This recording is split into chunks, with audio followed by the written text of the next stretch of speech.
هو السوق بيحس ولا في حد بيراقبك؟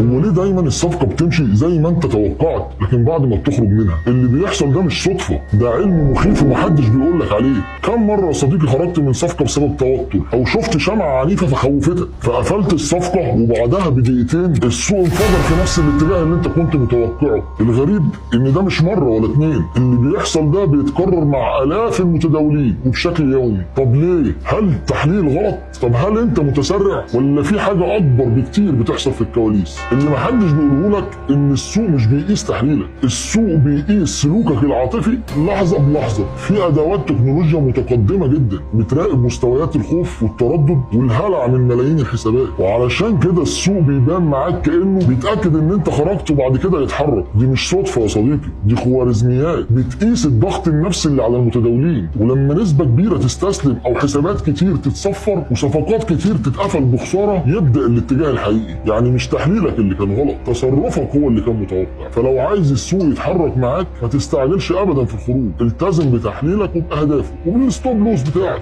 ادخل بخطه مش باحساس، لان مفيش حاجه اسمها السوق اتقلب عليا، لكن في حاجه اسمها انا خرجت من السوق قبل ما يبدا يتحرك، والحركه دايما بتبدا بعد ما انت بتهرب. ففي الجانب المظلم للتداول السوق مش بس بيكسر التحليل، السوق احيانا بيستنى رد فعلك من التوتر والخوف علشان يبدا في الربح. وخليك فاكر يا صديقي ان اللي ما بقدرش اقوله لك هنا هقوله لك في قناتي على التليجرام، وهتلاقيني سايب لك اللينك بتاعها في البايو.